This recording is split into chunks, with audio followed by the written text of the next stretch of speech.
The last first time is a description to the small detail of a big breakthrough.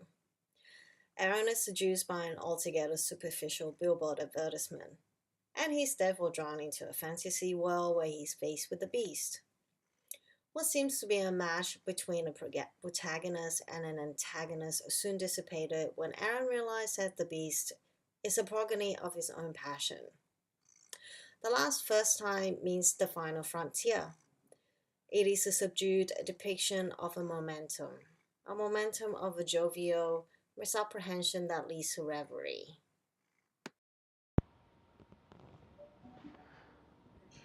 Time stopped. At this moment, nothing else mattered. Not the first time he cared for someone more than he cared for himself. Not the first time he clenched his fist and engaged in a fight. Not the first time he said, "I'm truly sorry," and meant it. Not the first time he cried. Not even the first time he swore that he would never do it again. At this moment, nothing else seemed to matter. As he stood face to face with this beast, a beast so irrational and intimidating, it made the blood in his veins churn nervously. He could hear the sound of the ceremonious voodoo chants as they loop around him. The unwavering gaze locked between the beast and him meant that he could only fight. It would be the kind of fight that is remorseless. A fight for the soul's survival. A kind of fight that would last until one of them is cold and still. So he strikes the first step. He grabs the beast by its horns, only to realize that the beast was not begrudged. The beast was reprieved.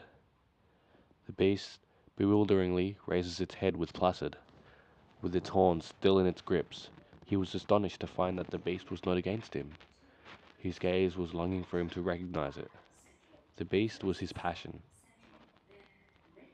The passion was longing for allotment, just for some attention to prove that its existence was worthy, some worthiness in Aaron's humdrum life.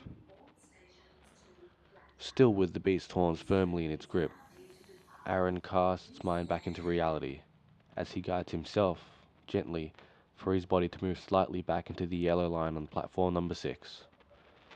The overhead PA system announces all stations to Revesby, stops Central, Wally Creek, then all stations to Revesby.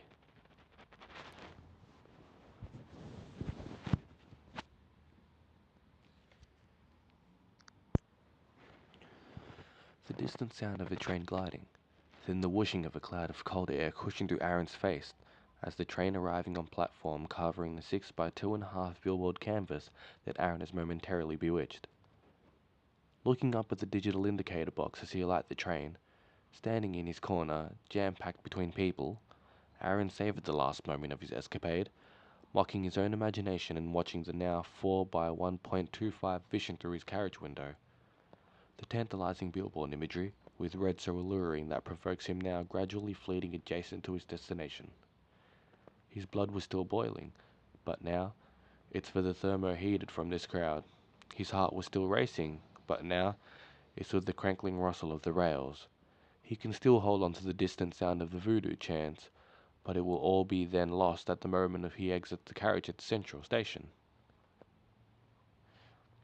When the train transits from tunnel darkness into the dim light of the streetscape, the train will stop, doors will open, people exit, people alight, doors close, next train will soon be due to arrive, etc., etc. But not too far was the distant sound of the beginning, the distant drum beats and the hollering. For the first of the last time again, time stops.